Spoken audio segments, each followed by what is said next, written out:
Alright, so I'm going to show you guys how to set up your bandsaw to cut pie cuts. And today we're going to be cutting 3-inch stainless steel.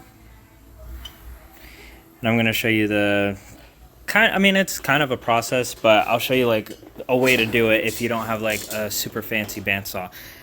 Those marks are going to come in handy later. So let's get started. You're going to need, obviously, 3-inch stainless steel pipe, a bandsaw. You're going to need some tape, a marker. I like these Milwaukee markers because they write on almost everything. I use a speed square, a T-square basically, and a micrometer, dial caliper. So we're going to use these things, that way we get the measurement proper, and we're going to use this to make sure that our marks are lined up properly, and then I'll show you how to mark everything properly and get it set up in the bandsaw, and then we'll make some cuts. Alright, so first thing that you want to do is mark your pipe, which if you look here, we're going to follow this line to make our first mark. So we'll mark the pipe there, and then we'll take our square, make sure that it's straight, like that, and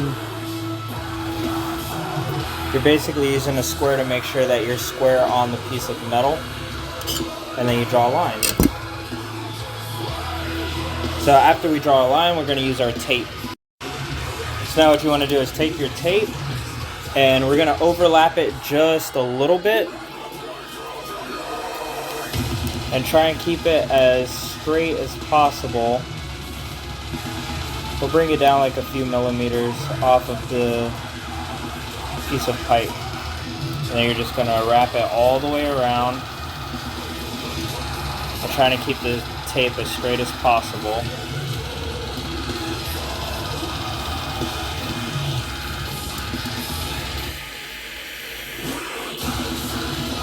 Like that, right?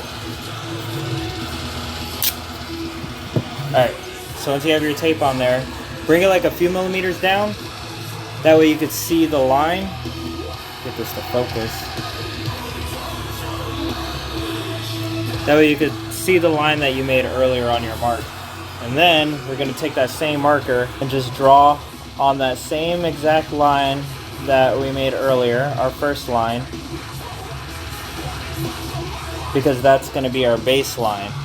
Now what we want to do is try to go exactly 180 degrees from there using our square.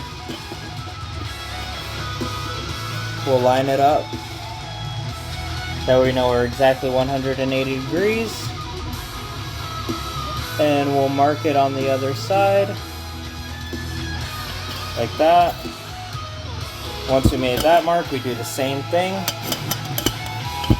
Make sure that it's square. And we draw a line straight down. Come over just a little.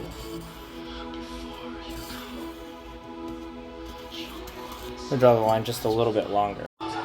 So now we have one side, 180 degrees, our other side. Alright, so the way that we did it was actually like kind of the fast way. But you want to make sure that if you're cutting 3-inch pipe, it should be about a total of 9 inches and some change. I think like 9¼ inches total. And then that should separate your halves into about 4 5/8, I believe, or something like that. Somewhere between 4.5 to 4 5/8 of an inch. But when you know that your halves are equal, then you're good. Then you use this same piece of tape to wrap all your other pieces of 3-inch pipe, and that way you can make your marks even on both sides. The way that you typically would want to do it is you wrap the tape around off of your one mark. As soon as you put the tape on, you draw a line, wrap your tape around, draw the line again, pull the tape off, and then you find middle that way. Alright, so once we have this set up and we have both sides of our pipe marked, we're gonna go ahead. Oh, I marked it on this side. Once we have both sides of our pipe, I don't know why this camera won't focus. There we go. We have both sides of our pipe marked. We're gonna go ahead and start setting up the bandsaw. So this is a Harbor Freight bandsaw. It's cheap, easy to use, and you could get away with doing a lot of like cool, intricate things as long as you know the math on how to do it. 17 millimeter, 14 millimeter. We're gonna adjust those to the degrees on the back.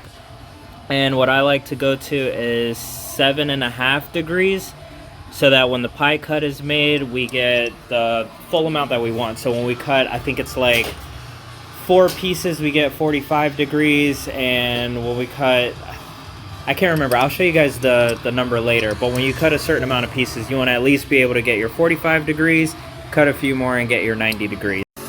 Okay, so now that we got it set up, we have our angle at 7.5 degrees. Now when we do 7.5 degrees, we're only gonna come out 2 inches on our inside line here, which would make the backside 15 degrees.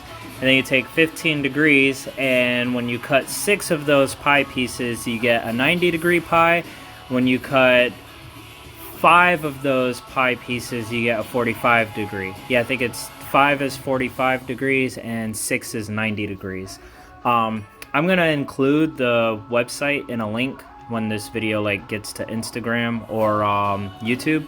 I'll include the website in the bottom where you can actually do the math on this calculator for whichever angles you're looking for, whatever diameter pipe you're working with and everything, and it'll tell you what the inside line should be, your center line radius, and what your angle should be for the total angle that you're trying to achieve. The website makes it a lot easier, so I'll definitely be sure to include that. But let's go ahead and get this set up, and we'll make a few cuts, and I'll show you guys how it comes out. Okay, so this is the other part I was telling you guys. These marks come in handy. Now, I have other marks on here for other things, but you see how our center line of the pipe lines up with this mark here? Our pipe is 3 inches in diameter, and half of that would be 1.5. So we mark our 1.5 inches on both sides. Sometimes it's going to be like slightly off as you rotate the pipe because of the angle, I believe.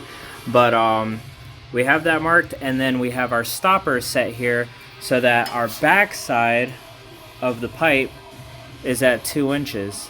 And that will give us our 15 degrees of angle when we make the pie cuts. So let's go ahead and get cutting. Also, this is really helpful, so you never have to reset it. All you have to do is, as you make the cut, you rotate the pipe to the other side, clamp it, cut it, rotate it back, clamp it, cut it. You just keep doing that, rotating it back and forth and cutting it, and you keep butting the pipe up to this stopper, which will keep you consistent, and all your pieces should come out the exact same size every single time. Alright, so now we're making our cut. It's a little noisy because this blade probably needs to be replaced soon. But as you can see, like, that's going to be a pretty thin cut there. And when you clamp it down, you don't want to clamp the pipe too hard because you don't want to deform this. It is pretty thin pipe there, so you don't want to clamp it too hard to deform it. Just enough to where the bandsaw blade isn't going to cause the pipe to move forward or backwards. And you probably bring this out a little bit to help get rid of some of that noise too, and adjust it. And then you just sit back and wait for it to be done. Normally while that's cutting, I'd be working on something else. I don't really have anything else to work on today except for this manifold. But yeah, we just sit back, wait for it to cut. We'll cut a couple pieces, and then I'll show you how we stack them all together and prep them for welding.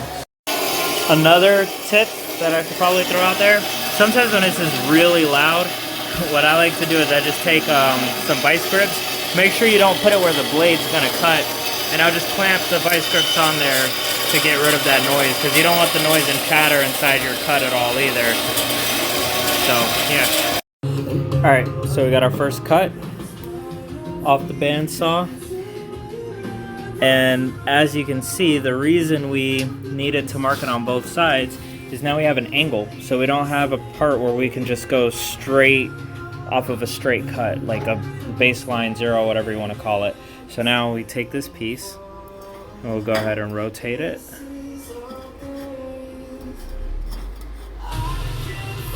(180°) and butt it up against here so it's the same size as the other one.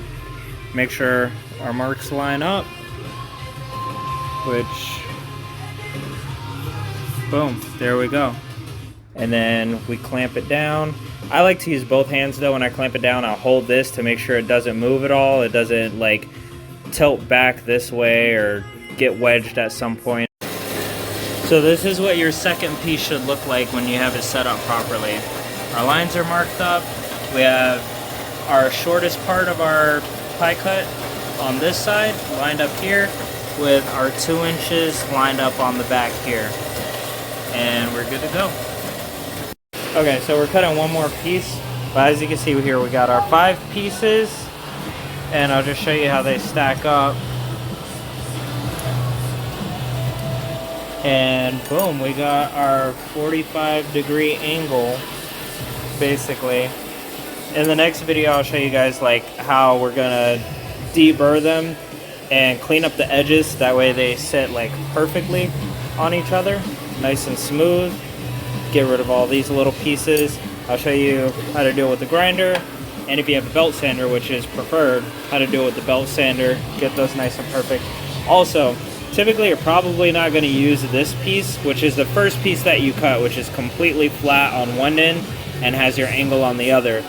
We're cutting the other actual angled piece, but these pieces do come in handy for certain applications, especially for like those really weird angles where it's not really a 45 or a 90 degree that you need, but you just need like a small, like maybe 25 or 30 degree bend or something like that out to a straight piece. These come in clutch when you're trying to do something like that. So on the next one, I'll show you cleaning these up and the importance of having them like super flush on the ends. That way you can weld them autogenously.